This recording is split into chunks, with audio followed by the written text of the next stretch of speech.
in, everyone. Come on in, because we are here for Married at First Sight, y'all. We are in season 18 and we are on episode 2. Episode 2, what are they calling Married at First Sight? Windy City Weddings. Windy City Weddings. And you know what? I'm going to keep it the same title. I know I'll be changing titles because really that's all we saw was the weddings. The only thing I guess I could title it to is it a match or is it a mismatch? Match or mismatch? I will say this about this season. The experts did a better job. At least this season, it looked like they tried. The last couple of seasons, I'm telling you, it didn't even look like these matchers, these experts even tried. They looked like they just went down to the 7-Eleven and grabbed the first 10 people coming out the store and said, hey, you want to make some money real quick. That's what they looked like last year. This year, it looked like they actually tried to do a professional job. Now, whether or not it works, like I said, now that's up to the couples. But at least they tried to match people based on what they had in common, what they like, some of the things they said. So one of the first couples that got married was Madison and Allan. Now, if y'all remember last week, I was worried about this couple because I was really worried that Madison wasn't going to like what Allan looked like. So I was really anticipating, I want to see how she treats him at the altar. Does she like him? Does she look at him? And you know what? I felt comfortable, y'all. I felt comfortable enough that she was okay with the way he looks. I did notice, though, she didn't really give him any compliment. He gave her a lot of compliments. I mean, when he saw her, he was floored. He was like, oh my goodness, she is so good looking, so beautiful. I mean, he was so happy. He was like, damn, how did I get so lucky to get this woman in front of me, Madison? And I noticed that no time did Madison say, thank you, you're good looking too. She said, thank you, and all that. And later on, she says she's happy. She starts talking about that she likes his eyes are beautiful.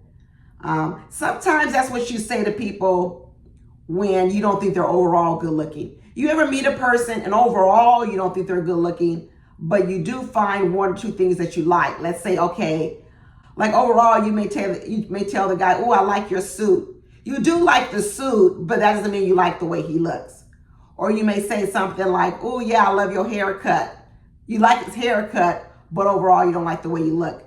What she said about Allan was that the suit looked good and that his eyes are beautiful. Now, I don't want to go too far. I'm just happy with that. At least she came up with a compliment. So I still hope she thinks he's good looking. Right now, I feel like she does because she was, yes, let's definitely kiss at the altar. She initiated a kiss with him and later on during the episode. So I was good about that. So it looks like he's a bit of a jokester. He likes to joke. He likes to have a good time. And so I hope his jokes remain funny to her.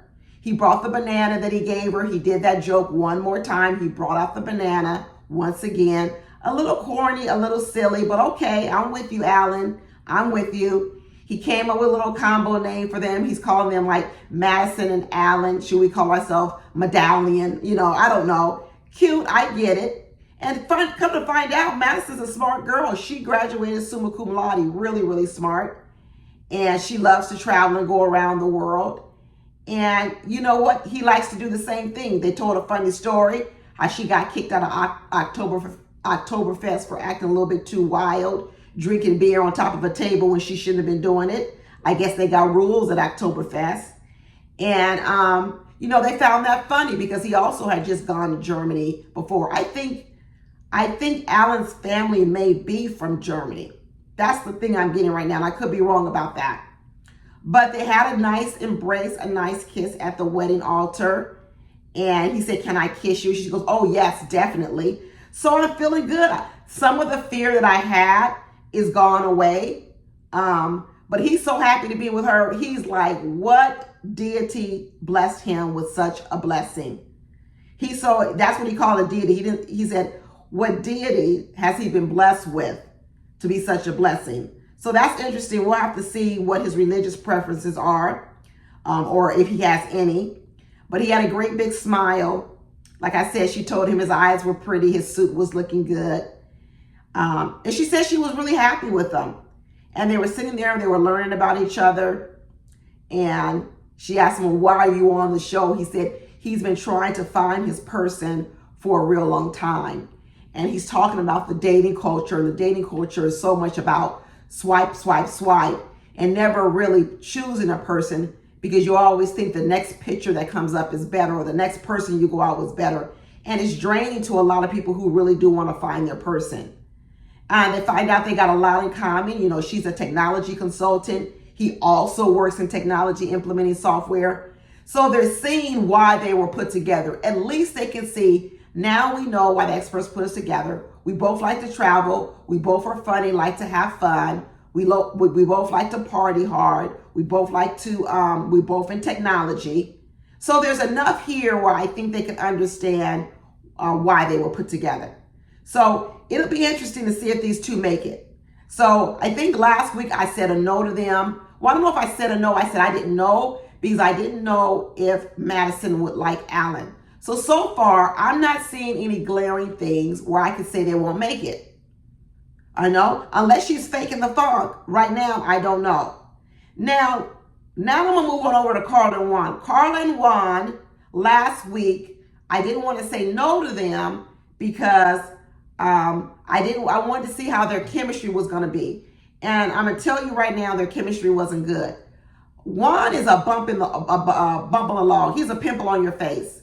One thing I didn't like about Juan was he didn't even tell Carla she was pretty on her wedding day. I didn't like that. He didn't give her one compliment at all. And she was fishing for it. She was trying. She's like, oh, have you fallen in love yet? She was asking for all of the attention and kind words. And he gave her nothing. Nothing. Not one kind word. I said last year, I think Juan is going to be the problem. I still think he's going to be the problem. I know they're trying to make Carla the problem because she's such a flower girl. And she's talking about how she's going to be a goddess. And she likes telepathic connections and all this. I know they're trying to make Carla is going to be the problem, but I'm telling you right now, and I believe Juan is going to be the problem. Juan's going to be the problem.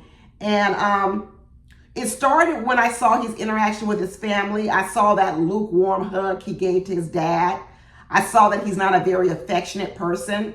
I saw that he didn't give Carla any compliments. I saw that when they were standing up to get married, they were so far apart. I just feel like Juan is going to be so much into himself. So much into himself. And, you know, he started crying early in this episode about crying because he's doing this unknown thing. And he's so used to doing an unknown thing because being an immigrant in this country, things have typically been unknown to him and he's had to learn them. So, you know, he's kind of having a little bit of a moment with that and everything. And you got Carla here talking about, I haven't even met the man and I already love him. I really believe Carla is going into this situation with the best attitude. I do. I know some people may be taken aback by her sort of over the top and everything, but I don't think she's the biggest problem. Like I said, I really believe the biggest problem is going to be Juan. You know, I didn't like the fact that Carla's mom and dad didn't come to the wedding. What is this about? We've seen this in past seasons where some parents don't come to the wedding because they don't believe in what their daughter or son is doing, or they don't want to be on camera. Well, you don't have to be on camera. Can't you come to your daughter or husband or a son's wedding and ask the camera crew, hey, just don't put me on camera. I can sit in the back. Don't put the camera on me. Can't we do that? Can we blur a face? Can we do something to just not show up for your children? Because I don't know. It kind of tells me a little bit too about how we might expect the children to show up. And the fact that Carla is so over the top. It could signify that, you know, during her life, she had to fight for the spotlight, and now she fights for it all the time because maybe there wasn't given enough care and attention to her. I don't know. I didn't like it. I didn't like the fact that the mom and dad didn't show up, but at least all her sisters did. She got a lot of sisters, and all her sisters showed up for them, and that was really nice. Juan's family showed up for him as well. His family was lovely. And Carla ended up having her brother-in-law be the one that walked her down the aisle. So she did get someone to walk her down the aisle. And when he was up there waiting for her to come down the aisle, he met the family, said hello to the family. Juan did. And he said he was a sensitive guy. And when she came in, he did smile. He did smile. And that's when she said, "Oh, are you in love?" And he didn't know how to flow with the funniness of what Carla was doing. I mean, Carla was, of course, reaching and saying a bunch of stuff. It was kind of a joke because, of course, we know you're not in love yet. But he took the conversation so serious. And he says, "Well, I hope we can fall in love." I mean, just go with it. Just flow with it. He's a stick in the mud. He's a stick in the mud. He got a stick up his butt. And like I said, they were so far apart, and there was just no loving way that he hugged his dad. And I'm telling you, I just have a problem with Juan. And then when he saw her, he said, her hair is pretty and her dress is pretty. Remember I said about Madison what she said about Allan. Is she pretty, or is her hair pretty and her dress is pretty? Those can be things that you think are pretty, but typically you say, "Oh my goodness, she's so beautiful and her hair is gorgeous." Or, "Oh, she's so pretty and her dress was gorgeous." He complimented superficial things on Carla, just like Madison complimented superficial things on Allan. So I'm still wondering, did Juan even like Carla the way that she looked? And I'm actually going to say that he didn't. And it goes back to what I said last week when he kept saying over and over again, he kept saying it, "I want a woman who appreciates my Latino side. It's such a big part of me." And I kept saying, why is he whining about that over and over again? He must have never dated a Latina. And come to find out, he really hasn't. So here he is talking about how important his culture is, but he's never even reached out to anyone in his culture to even date. And I'm not going to buy this stuff about the fact that he's in North Carolina and it's hard to date Latinas. I don't believe it, Juan. I think Juan is one of those people who really just prefer white women. And instead of saying he just prefers it, what he does is he acts like he can't find a Latina. And then what he is, he's mad at the white women because they don't know anything about his Latino roots. I'm sick of Juan already. I'm going to tell you right now, I'm already finding myself sick of him because he's over here trying to put on an act like the reason why he can't find a woman that appreciates his cultural Latina side is because he really wants to date a white woman who enjoys that. And that's the difficulty he's finding. Because we've come to find out he ain't dated no Latino women. And Carla's sitting over here saying she really ain't dated too many Latinos, no Latino men. And was it me, or did I hear Carla say a couple of episodes ago that she loved to dance, merengue, bachata, salsa? She was talking about how much she loved to dance. Now she gets a real Latino from Colombia, that loves to dance. And now she's telling him, "Well, you have to teach me salsa." What are you talking about, girl? This is what I go back to when I say, here they go, pairing a Mexican with a person from Colombia or something like that. They don't. This goes back to what I'm talking about. We think it's just because they speak Spanish, it's the same culture, and it's not. It's not. You find a lot of Mexicans that don't even dance salsa. I think it's just people just think that they do all the time, but a lot of the big salsa dancing cultures are really other Latin American cultures: Cubans, Puerto Ricans, Dominicans, Colombians. That's who you find it more popular there than you do like with, say, Mexicans dancing salsa. So once again, I heard Carla talking about it, but now she gets on here with a man who really knows how to dance salsa, and all of a sudden she's asking for dance lessons. I don't know. Then we're going to move on to MM and EKG. KG don't really like Eminem. This is going to be a no. This couple not going to make it. I did not see any chemistry between these two. I did not see any, like, love-making, you know, what do you call erotic chemistry between these two at all. I didn't see it. And now that I know why KG wasn't chosen, they probably shouldn't have chosen him this season either. They probably shouldn't have chosen this season. I know he told this whole story. He moved all the way from Houston to Chicago to be on this show because he lacks enthusiasm. And I really don't know what he's looking for. But when he wrote that poem for EKG, I was like, okay, it's a nice poem, but where's the gift? Did he give her a gift? Did he give her a gift? Or did he just write her a poem that he thought of at the last minute? This man was in his dressing room, probably didn't have any gift for her.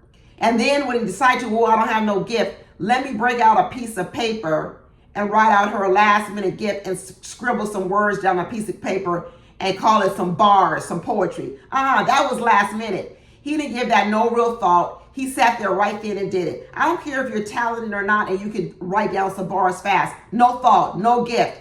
My first impression of EKG is not good. It's not good. He's not thoughtful. He didn't bring her a gift at all. And the gift that she gave him, she said something about, I think it was 2 bottles of champagne and a couple of, I don't know, alcohol dispensers or something. I think she said something around it. I forgot. I think it was something about this will be for our 1-year anniversary, or was that someone else who wrote that? Maybe she said about their 1-year anniversary. I can't remember. But I don't know. I wasn't too impressed with her gifts either. That's all I know. The reason I forgot is because I wasn't too impressed with it. Okay. And I don't see any real chemistry between these two. I'm sorry to say it. I don't see any real chemistry. And he's ready to get married because all his friends are married.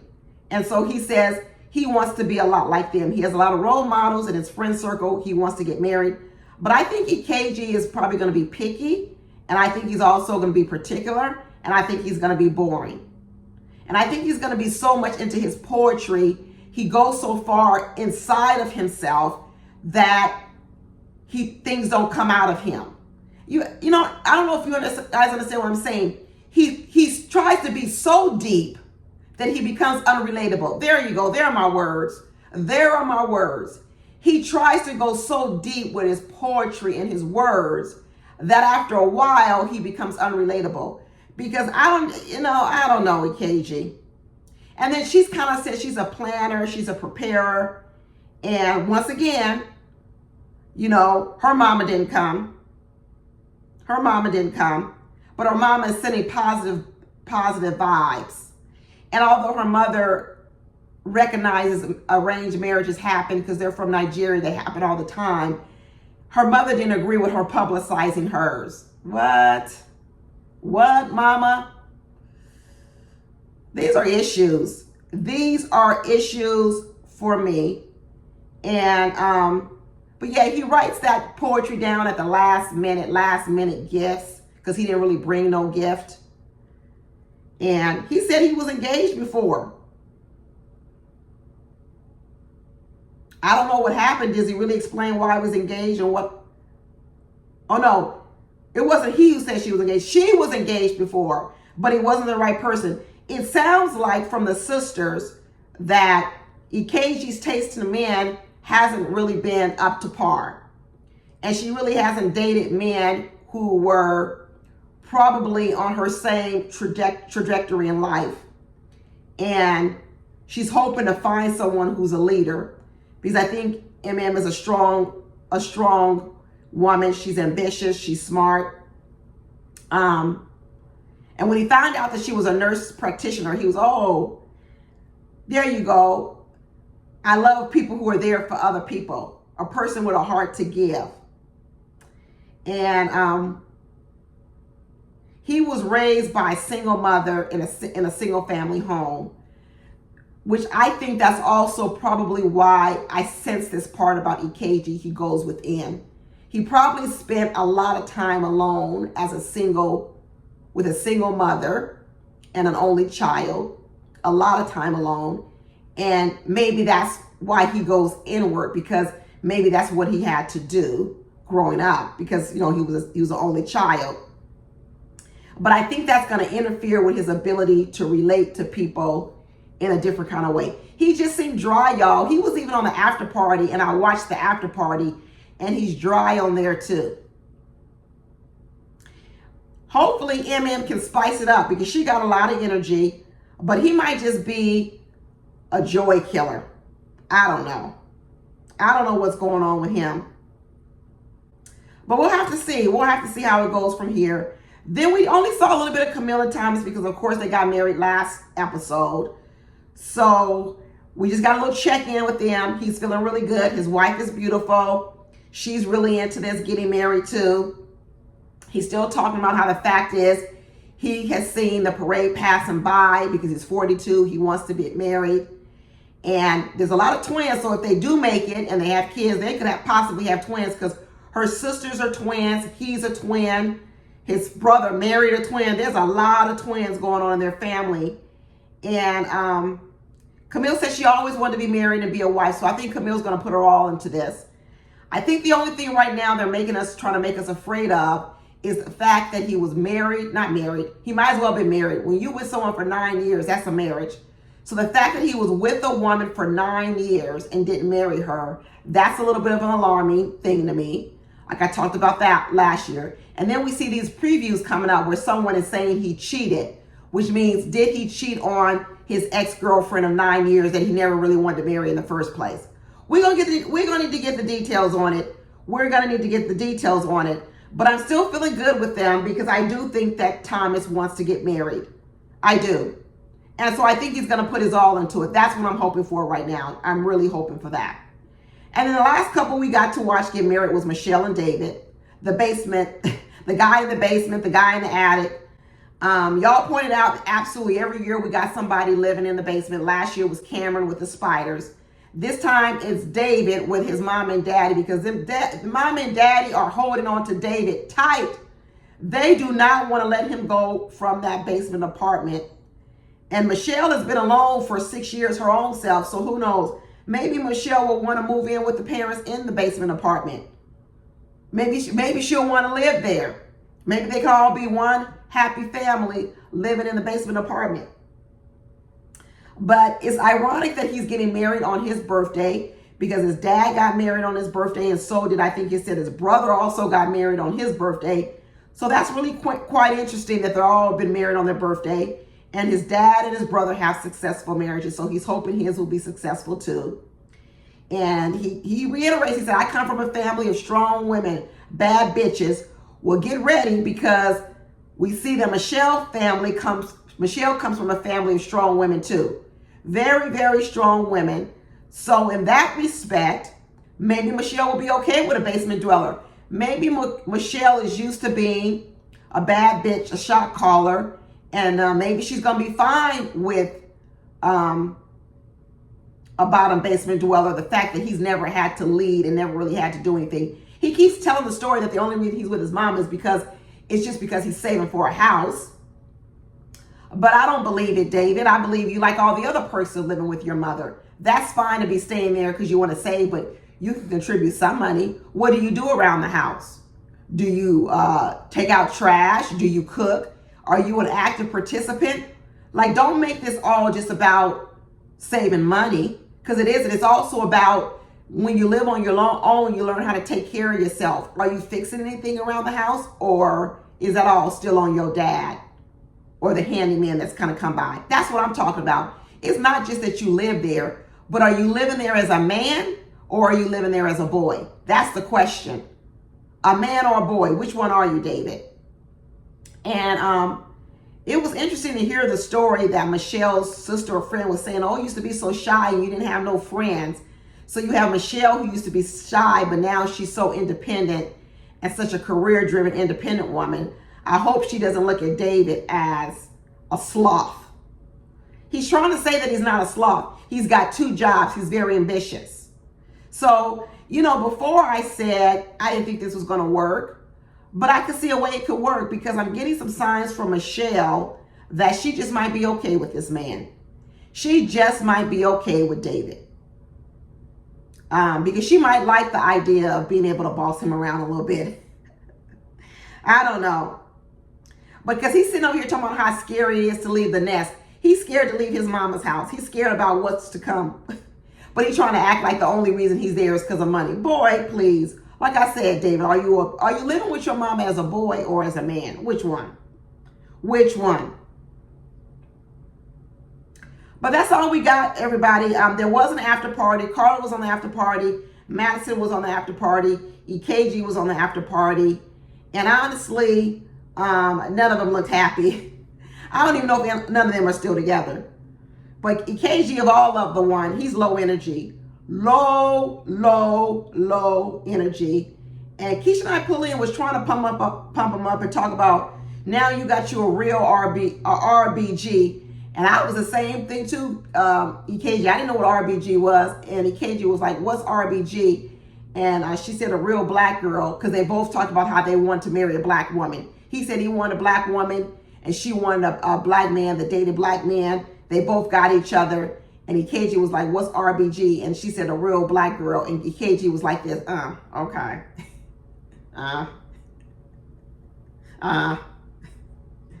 He didn't look too happy. He didn't look too happy, y'all. Anyway, that's all I got for Married at First Sight. I'll see y'all next week for episode 3. Talk to y'all later. Bye.